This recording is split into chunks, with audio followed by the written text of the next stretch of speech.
के रुकन बैरिस्टर गौहर अली ने मुलाकात के बाद कहा है, चेयरमैन पीटीआई मुज़ाकरात के लिए तैयार हैं, इदारों और सियासी जमातों से भी गुफ्तगू कर सकते हैं। शुएब शाहीन ने कहा, चेयरमैन पीटीआई कैद नहीं, पाकिस्तानियों के लिए परेशान है। चेयरमैन ने साफ बता दिया, किसी किस्म की डील की ना मुल्क छोड़कर जा रहा है।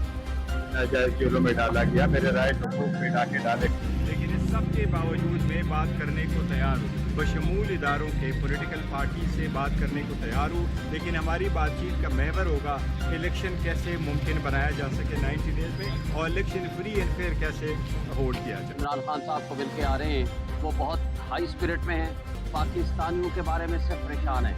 उनका पैगाम है कि पाकिस्तान इस वक्त जेल बन चुकी है। खान साहब ये कहते हैं कि ये जो अफवाहें चल रही हैं कि जी वो डील कर लेंगे, वो मुल्क छोड़ के भाग जाएंगे, ये बिल्कुल नहीं है। बाहर वो भाग के जाते हैं जिन्होंने चोरी की होती है, मुल्क को तबाही के दहाने पे जिस तरह पहुंचा